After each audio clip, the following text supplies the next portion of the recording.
Hello everyone, Storm King and Aluki back here again for more Let's Play EarthBound. I went back into town on my way through here and bought a T-ball bat, because, yeah, I tried to come through once more, again, in between, and the first good encounter in the valley, a UFO and one of the sprouts, took me from about 112 HP all the way down to dead, because I kept missing. So yeah, if you play the game, if you were watching these videos before you get through the same part that I'm in, don't get the slingshot, get the T-ball bat. But anyway, I'm back to where we lost last time, so let's continue on.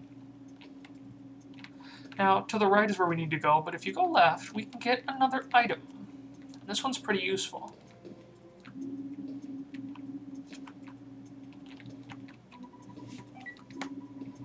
A hard hat.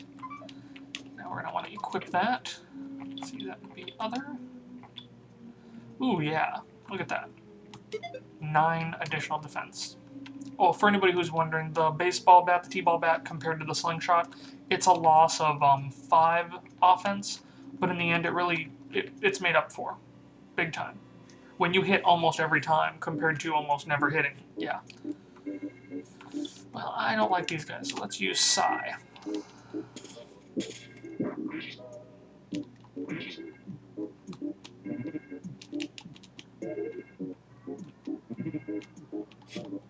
Ouch.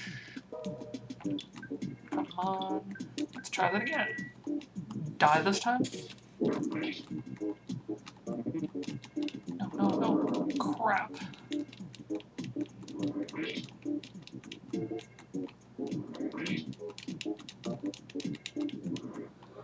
Whew.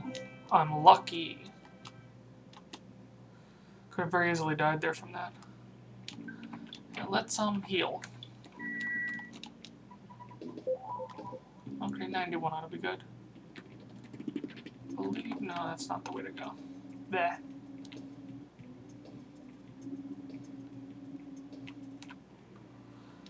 Stupid sprouts.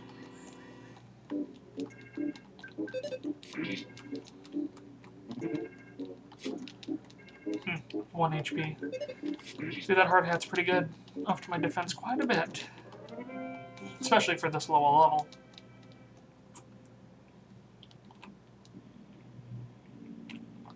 And we're supposed to go into that little door down there, but instead, let's go this way. And Sky. Storm King and Aluki power, activate! I said, Storm King and Aluki power, activate. Activate? Good.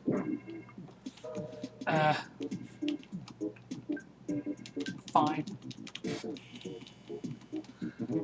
That hard hat definitely did the trick. Oh crap, I got a cold.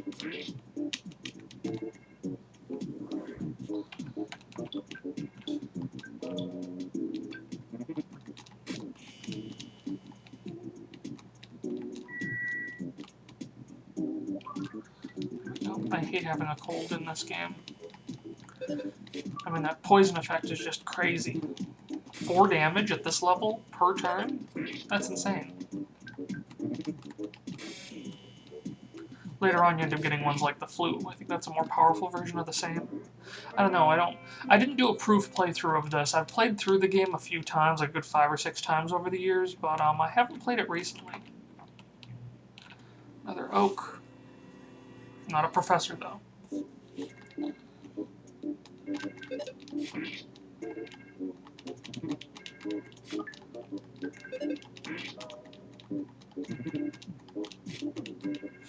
Oh! What the hell was that? Yeah, I need some life before... Oh, crap. Okay, then. That's why I bought hamburgers.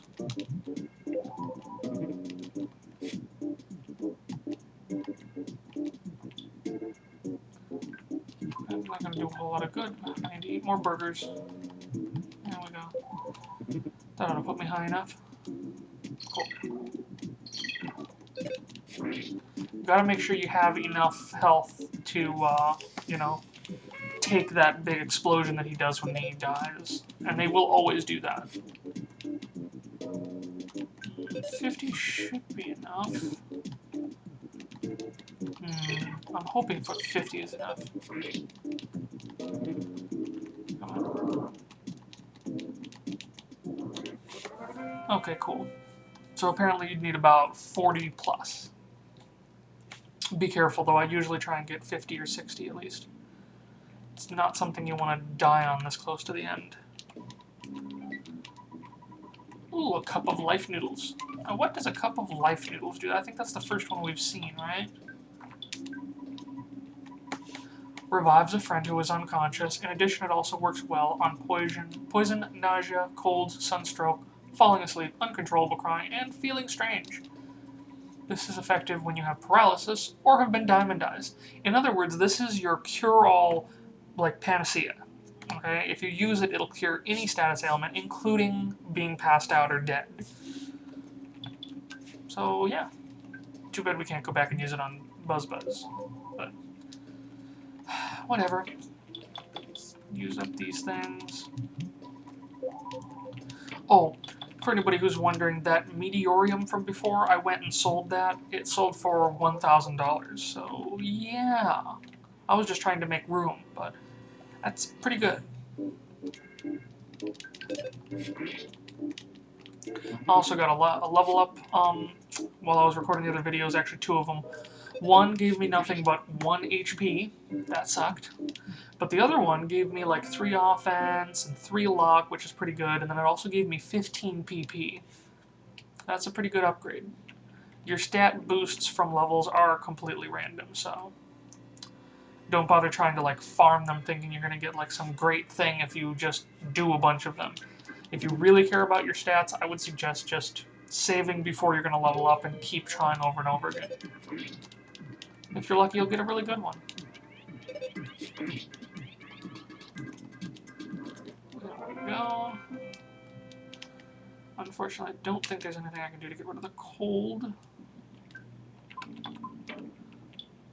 Yeah, it costs 5. Luckily, we're almost done. Oh, there we go.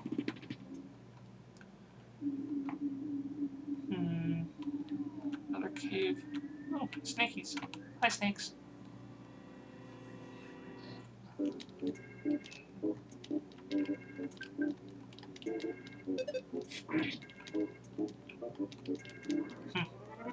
I guess they are the original coil snakes.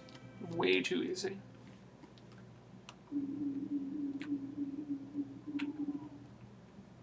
And finally, we've made it to Happy Happy Valley. I am not your enemy, I'm just a plain old mole. You are certainly stronger than you were while wandering around on it. Have you ever suddenly gotten the U1 message when you meet a weak enemy? Yes, here he's describing the thing I told you about, where if you run into an enemy sometimes that's too weak for you to bother with, you just auto-win. That's why the coil snakes were in the hallway there, to make sure you see that. Happy Happy Village. Okay. Is everyone happy? Are they also joy? Join the Happy Happy religious group, or married couple from Tucson. Our child is waiting for us in Tucson. As a souvenir, we'd like to bring him some happiness. You don't seem to understand, so I'll explain it to you. When the world is changed to blue, a peaceful country can be established. Do you understand now? No. Although you don't understand now, someday you will. Oh, looks like we're about out of time. Let's just finish up with the people in this room. You might misunderstand what I have to say, but Carpenter's voice affects one's mind like a hypnotist. Okay, I guess Carpenter is the leader of the religion? Or cult? This is the famous Happy Happyism counseling office. When you obtain happiness, you should visit the Happy Happyism headquarters. It's located at the center of the village. Huh. Okay. Well, this has been Storm King and Aluki. Thanks for watching, and I'll see you guys in the next episode. Bye!